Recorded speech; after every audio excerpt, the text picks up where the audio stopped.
Game 1 going to be coming up here on GSL Daybreak. And both players are ready. Metal Teeth, you ready to get this going? Well, hopefully this time it'll go. Yeah, for real. Hopefully, right. Countdown has begun the second time. And we're going to go ahead and jump right into this. ZVP on Daybreak. Game 1, attempt number 2.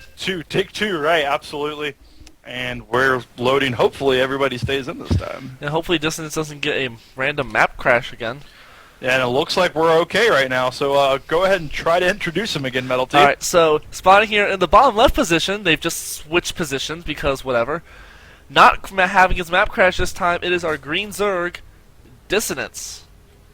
And then spotting up here in the top right position from Purdue, I don't know if he actually has a team or not, I don't have any information on that, is our blue Protoss, not named Bidoof, but named Laboof. Laboof, like you were saying, the CSL Protoss player, not very good against Zerg. Hopefully he's been practicing that matchup a little bit, and we should see an improvement for here. And it looks like we are going to see that so typical Forge Fast Expand out of Protoss on this map. Typical for everyone except me, of course. Yeah. And typically what we like to see out of Zergs on this map, I mean, ZVP, such a great matchup right now because Zerg and Protoss are in a really good spot. On this map, we'll definitely see the Zerg for sure take 3 hatches before the gas, more than likely. And we're going to go into a standard macro game from there, I would think. Yeah, and yeah, this is a map that's pretty easy for the Zerg to take the 3rd base. It's relatively open, but there's no rocks. There's not in the way like it's easier to defend, but the thing is though, because it's a straight line, it can be a bit harder to defend compared to say Cloud Kingdom, where the 3rd's just underneath your main. But we do see Dissonance is throwing down that 15 pool. Really going hatch first against Protoss is risky. Because, especially against the Forge Fast Expand. Yeah, because we even see this in, like, we saw this in one of the games of the NESL when Alicia just cannon rushed Stefano. Granted, Stefano's response was, "What's that? You're going to cannon rush me? Let me go win." Yeah, absolutely, and it looks like we do have Dissonance going to go down here and throw down that hatchery on 16, but that pesky probe, will it get the pylon down? And it does. Never good for a Zerg player when that hatchery doesn't get down at the natural, but probably just going to throw it down at the 3rd. Unless Laboof blocks the 3rd as well, which it looks like he's planning on. Well, no Dissonance, turn around. There it goes. That hatch will get down. Oh, he's trying to block the natural. And is he going to get it? Yes, he does. It's actually really intense because look at this. Laboof now has his expansion up. And that's critical when the Protoss player can get their expansions up before the Zerg. Never good. And shortly we will be seeing what kind of tech Laboof wants to go into. Yeah, well, that probe's down to yellow health, and he's going to pull back, and looks like he's going to scout the 3rd. I'm surprised. There we go. Dissonance is pulling back to make his own hatch. Yeah, absolutely. But and, actually, he doesn't have the money yet, so Laboof could come and block it before he gets the 300 minerals. Although with 2 Zerglings out there, so the Lings are going to put an end to this pesky little probe that actually was very cost efficient. And looking back now at the base of Laboof, he's in pretty good shape. We do have the gateway is under construction. The photon cannon is on the way. The wall is about complete, and it looks like Laboof is setting himself up in pretty good position for the mid game here. Actually, I'm a bit interested. Laboof has only thrown down a single gas. You almost always see in PvZ when the Protoss goes Forge Fast Expand, they get that gate, that second pylon up, and then they throw down 2 gases. Yeah, I'm not kind of sure what Laboof is planning here. Perhaps some kind of crazy zealot. Oh, there's the gateway before the cybernetics core. So well, I think the only time that a single gas works is when you're planning one of those like 8-gate 1 gas all-ins, a very stalker zealot heavy all-in. Because with one gas, you can't afford the sentries that you really want. Right, and you can't, so it looks like we might see that kind of crazy play here out of Laboof. Kind of a heavy all-in, but at the same time, Daybreak is a very good map for Zerg, so you might not want to play a long standard macro game on this map, especially with that 4th expansion right there in front of the 3rd on GSL Daybreak is that rich Vespian geyser, and if Zergs can go ahead and get that, they can have gas for days. Yes, they can. Well, the natural from Dissonance has just now finished, and really... Yeah, we have 2 Stalkers coming out, so it looks like Laboof's going to want to put a little 2 Stalker pressure to begin with. Yeah, absolutely. This first Stalker is out now. It just popped. Gateways are under... Warp Gate, I should say, is underway now. And where are the Chrono Boosts going? That's what you can tell. And they are going on those gateways. So we are going to see that aggression that we were talking about. And will this get scouted out? And will a lot of damage be done? Zerglings are going to scout this first Stalker across the map. And Dissonance not too worried, just making some drones. He did put one spine crawler. Where did he put it? He put it here in his third. Okay. I would not be surprised if since he only saw one stalker, Laboof actually very smartly moving one stalker out on the map, just like, oh look, I'm just checking around. Oh wait, I have 3 stalkers coming now. So, but this Overlord in a very nice position is going to see the 3 stalkers pushing out, and actually was slightly in the wrong position and got a shot off. Yeah, absolutely. It looks like the stalkers are now down here at the third. The spine crawler should be enough. Dissonance response was to make 6 drones. Yeah, I like it because you have the spine crawler, you have 3 queens sitting here. You're not going to be in any kind of danger. No sense in making a bunch of lings. Metabolic speed boost just now underway, so Dissonance doing exactly what he wants. He grabbed his gas at 6:30. He's just kind of chilling. Dissonance is actually throwing out double gas at his natural, so it looks like he's transitioning out of an all-in, and this is going to be more of a tech-based play. Yeah, Laboof is going ahead and throwing down those gases and getting the actually +1. His third just going down, so it looks like that's what it was. He just likes that one gas, gets a lot of fast stalkers out, and then uses that to apply a little bit of pressure. It looks like he's transitioning into a blink play as we see the Twi Council going down up here at the main. Yeah, absolutely. It looks like he's just focusing on the long game now. Going to go ahead and grab a particularly early third. Keep in mind, it's still only 8 minutes and 20 seconds into this game, and the wall of gateways is looking to go down here for Laboof as well. And he's just setting up for the long term. This third not scouted yet by Dissonance either. So if this third gets up and going, Dissonance could actually be in a bit of trouble. Yeah, I have to say, I've actually started to think that this gateway wall third is the wrong thing to do. Although this position is a bit better. Typically we see the gateway wall third a bit further up here. And the problem is, though, the Zerg can so easily abuse that. It's harder for the Protoss to swing back and forth. But, putting the wall right here essentially with the Nexus, as we see a Zergling, perfect timing. Dissonance is going to see that Nexus, see everything going up.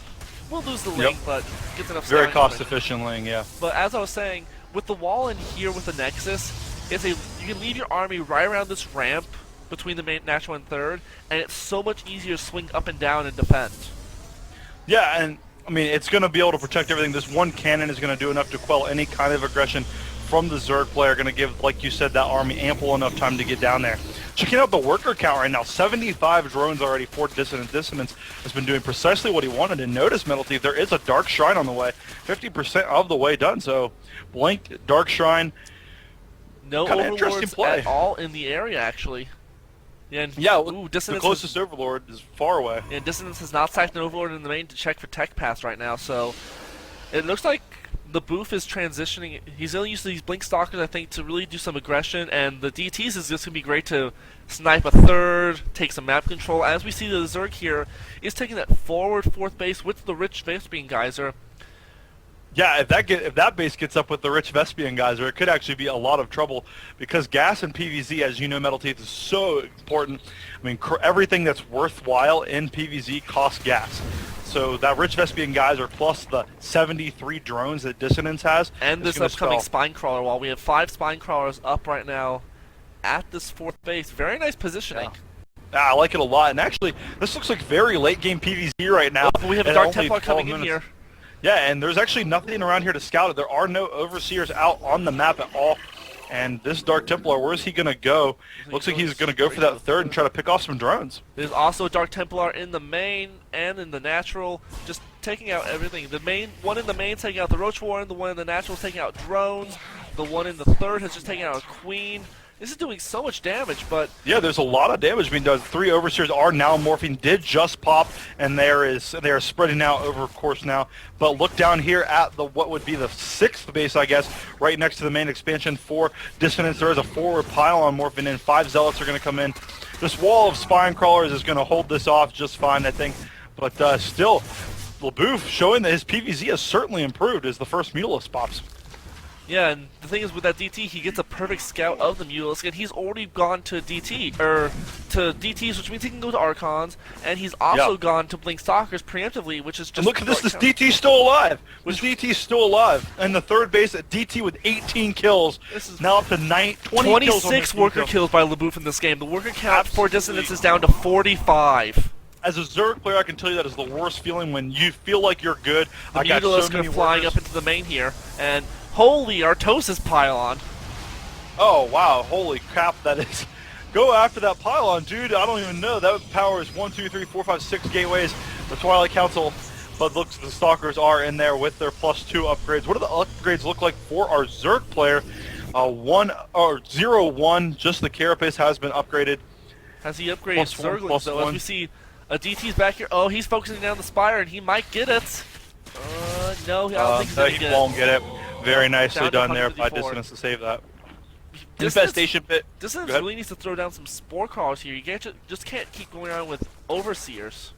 Yeah, I feel like he's kept hurting himself a lot by just not preparing. Maybe he thought that was over, that was a one-time thing, and it kind of worked out in the Another DT up here at the 4th base. Gets a single Spine card, but the Overseer kills it off. Yeah, and look right out here outside the natural expansion. Here comes the real problem for Dissonance. The Stalker Sentry Army. These Stalkers have +2/+0. And the army supply count 66 to 52 in favor of Laboof. Worker supply dead even so. Laboof has certainly done his job. Certainly scary. Oh no, that's a defensive great blink. Yeah. And yeah, picking off a lot of Mutalisks there. While this is happening, Laboof is taking his 4th base down here at the bottom, and it looks like he's also preparing to take this forward base as his 5th with this Rich Vespian Geyser. Man, Laboof just has complete map control, and that's weird considering the fact that our Zerg went for Mutas. Yeah, it's never a good thing when you make mutas and they sit worthlessly in front of your 4th base. Certainly scary. The macro hatch is down in the main of Dissonance, and that's better than taking a 5th because certainly he can't move out right now. Oh, but here are the Ballists that swing right back in, and they're just kind of please focus that pylon. And he's actually going to swing around the back here and go for some workers. How many worker kills is he going to get? The army for Laboof is way out of position. Lots of workers actually going to go down here inside the main expansion and going to go for a pylon. Not the best pylon to go for, albeit, but still a pylon nonetheless going to depower a gateway and a robotics facility. Yeah, and then gets up here. Looks like he loses maybe 1 Mutalisk, but other than that, nope. Thing is, Laboof has just killed so many workers, and despite the fact that, yeah, Dissonance is back up to 84 because here come the Mutalisks going to focus fire down this cannon. Will they see that Artosis pylon? No, going to go back up after some workers. Again, so many workers actually are going down here. 18 workers killed, almost evening out that worker kill. 18 to 28 workers killed. So Dissonance doing the job back now leads in workers by 20. And we have our first Archon morphing in, and +3 attack for the Protoss is almost done. Blink Stalkers with that 1 Archon at +3. The Greater Spire is only on its way now. Oh, if Laboof attacks now, this is a scary army. This is a very nice time in this +3. And a huge warping of 11 Stalkers. Yeah, and all those Zealots that were moving up to the top will die, but still it's going to be good. It's going to swing the Mutas out of position. And this Stalker Archon army, like you were saying, is just insane. +3/+0. Investors are here. Nice fungal, but unfortunately fungals are only good at holding the units in place, and we are going to have an engagement here. Not the best position for the Protoss. There we go. Good offensive blink there. And we're going to have a little bit of engagement with Infestors throwing down some fungals. I don't know, Metal Teeth. Dissonance in a bad spot. Yeah, but the Mutas are back here focusing on some gateways and such. But just, man, everything is starting to die for the Protoss. Actually, some nice fungals are wearing down these Stalkers, and the Spine Crawlers are doing enough damage. It looks like the supply count is dropping for both players. Dissonance takes a supply lead. Ling's now funneling in, and Infestor's going to throw down another fungal. 158 supply to 133 in favor of Dissonance. Dissonance going to not clean this attack up. Actually, the reinforcements from Laboof are enough. Checking out the army supply. Laboof actually leads an army supply. That supply lead we see is because of the workers, but here come a lot more Lings. Oh, and the Blinks, missing a fungal there. Does he lose all the sentries? We have the first Colossi coming out on the map now. But those will help a lot. I mean, there is the Greater Spire that is done, but at the same time, this is a heavy Ling. It's going to be Ling Broodlord for right now, and with the Infestors, I don't know if this is going to be the best. There's Spine Crawlers getting picked off before they can even begin to build. We do have more Warpins going down here on the bottom expansion. Zerg player going to take his 5th base, and like we were saying, that Rich Vespian Geyser expansion is actually holding very true, helping him out a lot right now. Yes, it is, and with a massive transfers of drones, look like he's transferring up to the 4th base, but take a look at the worker count, 75 to 58. Protoss is really Zerg is really kind of favored. Oh, these Mutas are flying right over top of the Stalkers. Oh no. That's horrible control. So bad. That's just, he just forgot about him, it looks like. Oh my gosh, that's so bad. I was about to say he might have been using up supply, but he's only at 150, so that's not it. But we do see a huge amount of Corruptors have just spawned, and oh wow. There's Brood Lords. Oh my, we have 8 Broodlords incoming. And what is the Stargate tech on Laboof? It is nothing. There's no Stargate tech. Templar Archive is just now finishing, but will this attack do enough damage before the Broodlords finish? Perhaps Colossus is getting in a position, and big offensive blink there from Laboof. Going to come in here. I think this expansion has to die for Laboof to do any kind of serious damage. Broodlords are just about to pop right now. I think as though they're just in a perfectly like weak position, and every Broodlord is just going down before it can even really do anything. One Broodlord is left remaining. Infested Terrans are trying to help, but they're not. And I think this is GG Metal Teeth. 122 supply to 142 of Laboof. 26 Lings and 13 Roaches are on the way, but unfortunately... Laboof's going to go push up into the main to take tech out. Yeah, not a bad idea at all, and especially with this positioning he has here on the ramp. It looks like every single Ling is going to die. Roach is not in a good position there either. And this is probably GG. Yes, there it is. GG. GG. Good games by both players. Laboof, though, was just superior. I mean, losing the Mulus hurt really bad. Just crazy game. Yeah, and my Skype keeps changing the size of these cameras, which is really annoying. All right, and looks like we are going to jump into Game 2 as soon as we get the map from Dissonance here. My Skype is being really stupid right now. You know what would be really nice is if Skype had a competitor. I think that would be the best, but all right. There we go. This is looking a bit better now. Sweet. So we're going to go ahead and try to get into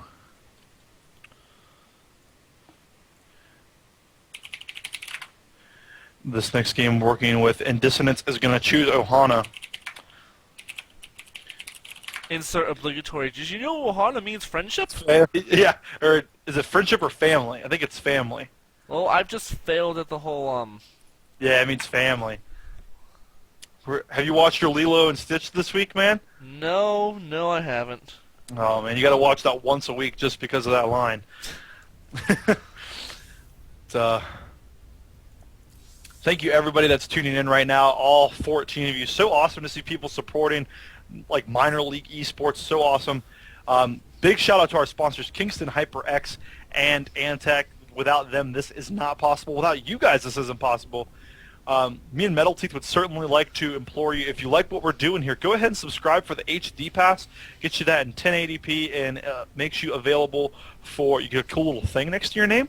And then it also makes you available in chat. You get a cool little badge or whatever. And then it also makes you available for some raffles. We'll be raffling away some stuff from Antec later. Actually, while we wait for the next game, why don't you show off the stuff? Do we want to go ahead and do that right now? Do it. I mean, might as well. We have a couple seconds before the next game goes. Well, all right then. Shoot, we have an Antec. So cool. Like, I never buy computer-related stuff. Like, I'm not one of those people that likes accessories, but Antec actually comes out with these accent lighting pieces, and probably one of the coolest things about this, if you can see this on the box, is what they do is they stick to parts of your computer and they light up. And I'm actually going to show you how these work right here. It just comes in a little strip like this, and on the back you would peel that off right there, and it just sticks wherever. And it's so flippin' cool because my whole computer is blue now, since I definitely use one of these. I opened one of the ones we got for the promo. But I'm gonna show you guys how this works. And it's super cool because if you turn the lights off at night, like, your computer looks really boss. Like, if you ever go to look at pictures of people's battle stations and you're like, how do you get your computer to look like that? They do, and it plugs into the port. As you're plugging it in, you're losing your mic. Oh, am I really? You're good now. Okay, sorry about that. And they light up in really nice accents. There is accent lighting. This is a blue light, as you can obviously see. I mean, I like to attach mine to my keyboard, and I have one behind my monitor as well. And they also come in many different colors. They have white, which gives it a nice, like, it's easier to see your screen with the white. I certainly like that one because I have bad eyes. And then they also have red and green, I believe. Yeah, there's also a green in there. And we're certainly going to be offering those, giving those away later on today. And after the stream, we're going to be raffling away to our subscribers. So certainly go subscribe. $5 a month gets you access to every single SPGL. Like, you're like, man, I wonder what's going on in the southeastern region. Go check it out, and you can watch it in 1080p with your subscriber function. And but it looks like we are ready now, so... Yeah, absolutely. And players are saying the go-go. We just need a go-go from Laboof. And as soon as he gives us the go-go, we're going to be jumping into Ohana. But yes, while we're waiting, make sure if you have a Twitter, use it. Follow Semi-Pro Gaming League. It's just at Semi-Pro Gaming. Make sure also to follow us. I'm at Melteeth9, and you're at I'm Jorman. I am Jorman. Yeah, it's an absolutely stupid nickname. Also follow Liquid Ret on Twitter. Yeah. Follow at Liquid Ret. I would tell you to follow the players on Twitter, but I don't know what the Twitters are. Yeah, I have a couple players that are playing. I do know the Twitter, so when they're playing, I will make sure to follow them on Twitter. Yeah, definitely check out the thread we have on Team Liquid. Also on Reddit. Upvote the one on Reddit. It's right now on the front page. Yeah, absolutely. And we're already into this game, so here we are in the top left-hand corner position of the map Ohana, which means family. It is the Protoss player up 1-0, Laboof. And in the bottom right-hand corner position, the green Zerg player down 0-1's going to need to take a win here, or else he will drop into the loser's bracket. It is Dissonance. Middleteeth, what do you think about this map in terms of PvZ? As a Protoss player yourself, what about the quirks of this map do you like about it? Well, actually, this is one of my least favorite PvZ maps, primarily because of these rocks of the natural. Mm-hmm. It is so open to roachling busts. Yeah. Because you put the wall at your front, okay, and then all of a sudden you have 7, 8 roaches at your rocks destroying everything, and if you don't handle it right, don't put down a second pylon, put more cannons down, you're just going to lose the game. So costs a lot in static defense, and that's probably why Dissonance chose this map, understanding that it's very easy for him to get his third, and it's more challenging for you to take and hold yours as well as your natural. So, I mean, Dissonance getting to do what he wants on this map, and certainly I think we're going to see the 3-hatch opening out of him again. Unless he is planning for that 2-base bust, which would break down those rocks. Yeah, we are seeing the 14 pull go down, and ooh, did Laboof see that? No, he did not. I mean, it's not that necessarily much of an early pull, so... Yeah, it's only one drone earlier, but at the same time, he's going to be expecting perhaps a hatch first, and you can see that by the probe being down there. But I assume after a couple of seconds, Laboof will send that probe right back up to scout and see what's going on. But Dissonance is going to go down and try to throw down that hatch now. And bringing it down early, but... there's Laboof throwing the pylon again. Yeah, and it looks like Laboof is going to get his expansion up first once again. Actually, just instantly canceling it. And that's still a win for Laboof, because the expansion for Laboof got up first. It's going to get up for a long time after. And look at the money of Dissonance. Just had to spend a little bit more money than he would like. He was at 300, built some overlords and some drones, and just now throwing down the hatchery. And he does get it finally, though. And you notice no thirds yet from Dissonance. Yeah, not yet. Certainly as a Zerg player, my goal, anyway, and what I think Stefano's goal is, if you watch his replays, where I'm sure Dissonance has looked at his games. You know, any grid player like Dissonance is going to look at the best of the best. Yeah, pretty much every Zerg player is going to be like, I should watch how Stefano plays. Yeah, and Stefano likes to get his third hatch before the 5-minute mark. So yeah, Laboof actually does scout, and he sees that no third has started yet. He does actually see a drone coming down here. Now, so yeah, he's going to have a good idea. I mean, it's super I would love to see this from Dissonance. Oh, I would love to see him kill off this probe and then cancel the third. Pull a Leenock. Yeah, pull a Leenock or pull a Seed, because, you know, Seed so deceptive as well. That'd be yeah, but Seed is a Protoss player, so that doesn't really count. Yeah, but Seed's still deceptive. Come on, Randall. But yeah, Dissonance looks like he's going to leave that hatch up, and looking back at the Protoss' base, same build out of Laboof. He gets that cyber core down, then he throws down that second gateway really fast, and he's still on just one gas. So it looks like that's what Laboof is doing, is that same sort of early stalker pressure into a fast third. Yeah, and I mean, that worked for him in the last game, right? He got to go up there, poke around, see what's going on. This map, it's much harder to take that fast third with those rocks. It is so much. With those rocks down, defending your third, easy.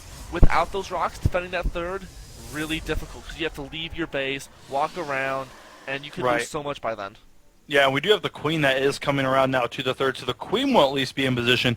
Now the question will be there be drones over there and a spine crawler ready before this push comes? And I think it will be. We do see the chrono boosts are going down on the gateways, and the Lings are going to go up there and just scout it. They saw it.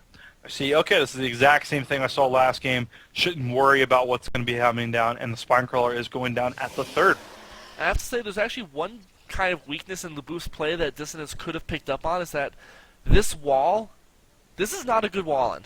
There is a big, big gap. This is not close to Zealot tight.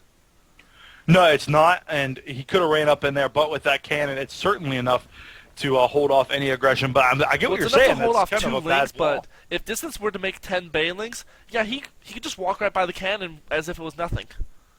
Yeah, I mean, he could run right back in there into that mineral line and do a lot of damage to those probes. But we do have the two Stalkers coming down here, and they're going to push into this third, but with that spine crawler about to finish and a queen there, I don't think he'll be able to do much damage.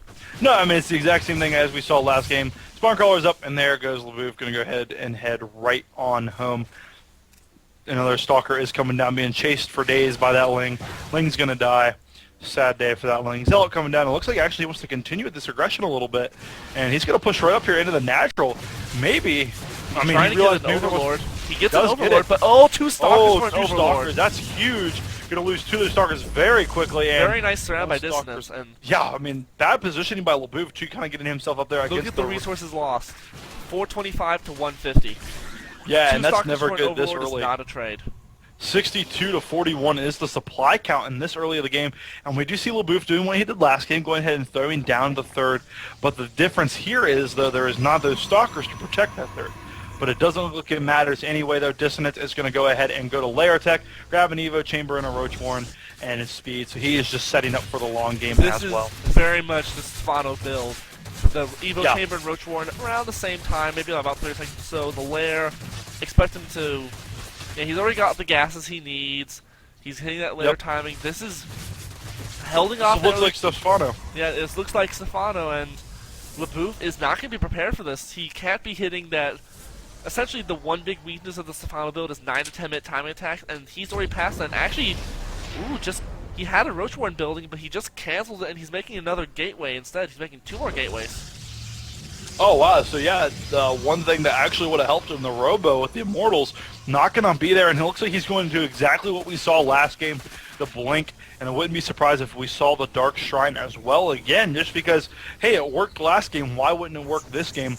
And we do have what is going on here. The Metabolic Speed Beast upgrade is going to finish, and +1 for the Roach's attack is on the way as well. Yep, and this is very telling. Around the 9:30 mark, here comes the Overlord flood. We see 3 Overlords in production, and a bunch more Lings and Roaches. And the Lings are moving out on the map. Taking map control, denying watchtowers. Kazurg really wants to have those, and he's going to move those straight into the third, where the wall is not actually fully completed. There is a nice choke, though. Yeah, I mean, and look at this. The Ling's actually not in a good position at all, not able to get the surround that they need. But all these Zealots look like they're going to die, and especially with the Roaches coming up, it looks like Laboof is in a little bit of trouble here. Does that Sentry have enough for a force field? It does. But the thing is, he just warped in Zealots to deal with Roaches, and Dissonance could micro this, but he's actually not. Roach speed isn't finished yet. It will finish in another 10 seconds. Yeah, it looks like actually not very good micro here at all by Dissonance. Roaches lose to Lings in a straight-up fight, so I don't know why he wasn't kiting there. Kiting would have made that much more cost-efficient, but it's okay because it looks like a Sentry is going to get picked off here. Laboof is saving up gas hardcore. It looks like he's planning to switch into DTs again, but the thing is, he has to survive this before he can switch into DTs.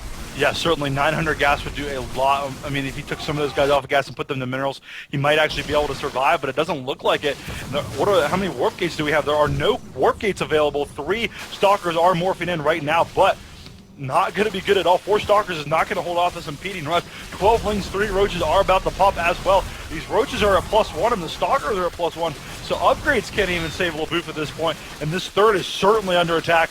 A lot of probes, and this third is going to go down. Yeah, but there's a lot of Roaches here not actually attacking. That could help take that third down much faster. And yeah, this third, it's losing all shields. The Stalkers are... Laboof's just giving it up. He's not bothered to save it. And yeah, he's going to go into his main here. Oh, Lings are working here inside the natural already. The rocks are going to go down here at the natural expansion. And it looks like the first cannon is down. The Sentry did just pop, but that's not going to help at all. 4 roaches are inside the main, gonna get picked off. After they pick off Laboof is now supply blocked, and he's just lost 4 gateways of depowered, and that might spell GG. 600 minerals, and yeah, this is pretty much it. Looks like we might go on to a game 3. Actually, not a whole lot of might about it. We're certainly going to go into a game 3, I would think. Don't count Laboof out until he says GG and leaves, but it's like going to be extremely difficult for him to come back. The Temple Archives did just finish. He can make some Archons that might be enough to survive for now. Yeah, I don't know, 147 supply to 68 supply. Now the rocks are down. Here comes the flank with the Lynx. Blink is done, as you just saw right there, but the Lynx are going to go in here and get the surround and kill off the remaining stalkers. Laboof trying to hold on, but it doesn't look like it's going to work. 10 Lings and 5 roaches are still under production. 2 Archons are on the way, and that will help against these Lings a lot, but the natural expansion is done. The economic damage has been done, and even if this is cleaned up, I don't think it's going to make a whole lot of difference here. And here come the Lings up to the main. Now the main is now under attack. Archons now under fire. Yeah, and we're even getting ventral sacks from Dissonance, but he's not even going to have time to use the GG. Yep, and we are going to go into a game 3, which is up. The map choice is now in Laboof's favor. And, I mean, I think that map was perfect for the strategy that Dissonance chose. Yeah, like I've been saying, that is a map that is very good for those sort of big aggressions, especially for a Protoss who didn't take his rocks down. If he had taken those rocks down much earlier, he would have had a much better chance of dealing with that Zergling aggression. He could have... He blunt up to the high ground, but he couldn't warp in right in front of the units, and he couldn't warp in the Zealots at the top to deal with the Lings at the bottom because of the rocks. So, really feel like he should have taken those rocks down. Yeah, should have taken those down to deal with it a little bit better. Would have given his army a much better position. And just got a message from Laboof. We're going to be going to Cloud Kingdom as soon as our next game gets set up. Well, while we set the game up, we're going to go to a 1-minute commercial. So, hang tight, everyone, and we'll be back for game number 3 here between Laboof and Dissonance. And that is the map that the Protoss player chose. So, Metalteeth, walk me through, why would a Protoss player choose Cloud Kingdom? Well, the third is really easy to take on Cloud Kingdom. It's nice and easy, and if the Zerg were to go Mutas, which is unlikely on Cloud Kingdom, yeah, because there's not a whole lot of space, and it's not a map like Tal'Darim where it's really tough to take your third. Right. So, but on the assumption that he does run something, you can easily blink between the main and third. It's a map that has a lot of good chokes. The rocks everywhere, the high grounds between the S's can lead for a very a good choke engagement. In fact, even the area around the third is a pretty good choke. So I expect to see Laboof. I would not be surprised to see him, instead of going for this DT Archon play we've been seeing, I would not be surprised to see him go for Colossi. This is more of a Colossi Protoss map. Yeah, absolutely. I mean, like like you were saying, the chokes is so important in this map, and the Colossus would just be so much more effective if the Zerg army's clumped up. The countdown has begun because both players are ready. Good luck, have funs are out in the chat. Metalteeth, I'm excited for game 3, man. Who are you picking? I don't even know really, because Laboof looked so good game 1, but then Dissonance just destroyed him game 2. But yeah, he played a really good Stefano style. Dissonance played a fantastic Stefano style. But we'll talk about that here in a second. Metalteeth, go ahead and introduce our players. Alright, so spawning here in the bottom left position, losing to that, pretty much that 3-base all-in. I hesitated to call it 3-base all-in, but it kind of was. Is our blue Protoss player, Laboof. Laboof, Laboof is on fire. Oh, God. Yes. I'm referencing, if you've ever seen, it's an image macro of Bidoof saying Bidoof is on fire, and then like a Charmander or something's like, haha, you're so funny, and then the Bidoof says, help me, I'm dying. And no one cares because it's Bidoof.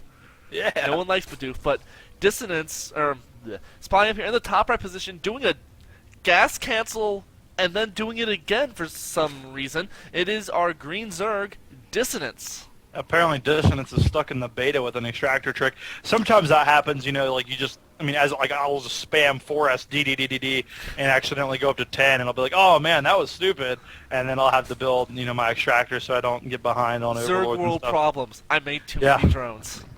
Yeah, tell me about it, This man. time he's taking the gas, and it looks like he's keeping it.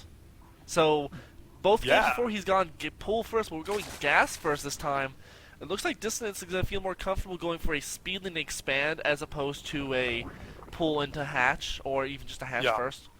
Yeah, especially on this map, like we were saying, where the Protoss can have the ability to put on the aggression. Like the Lings are not going to be effective in these chokes, and you just want to be safe. You know, you want to be able to get units out and just be able to protect yourself. 14 gas, 15 gas, 14 pull.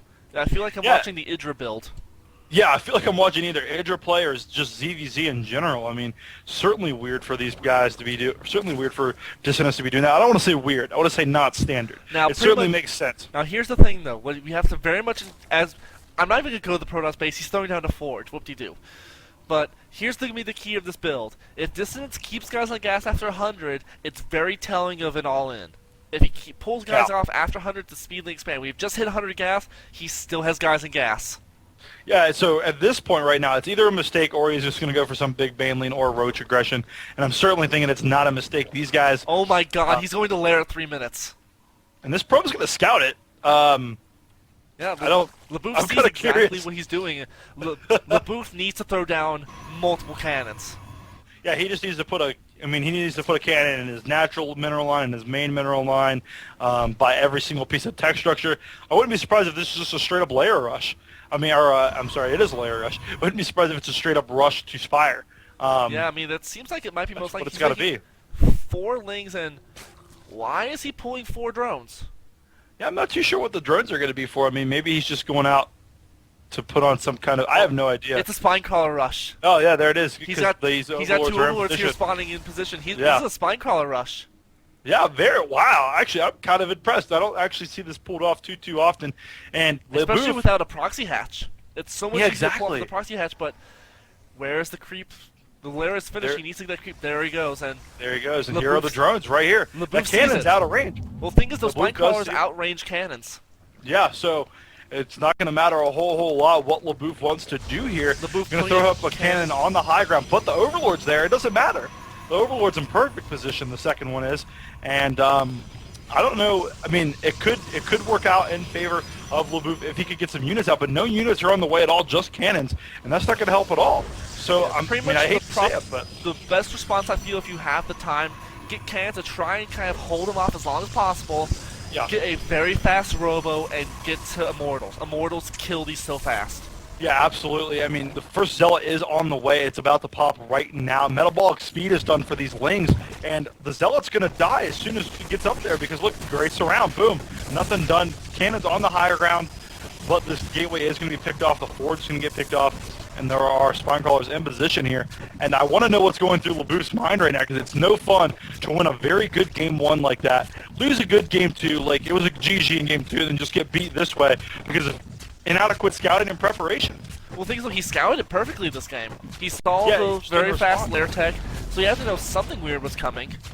Yeah, Gateway is now down, Forge is down, there will be no more cannons. Cyber and Haggis Core is about to pop, and here come the Lings that are going to stream in, and they're going to get around the backside to where this cannon can only hit 1 or 2 of them, and here goes the natural. He's just going up to the main, and there's nothing defending the main. Nothing at all, and these Lings are going to run. There's cannons up here at everything at the cliff, but probes are having to fend for themselves. And Laboof just GG's. That's it. Laboof will drop to the lower bracket after losing 2 straight games to Dissonance. Wow, Metal Teeth. Wasn't expecting to see that in game 3 there.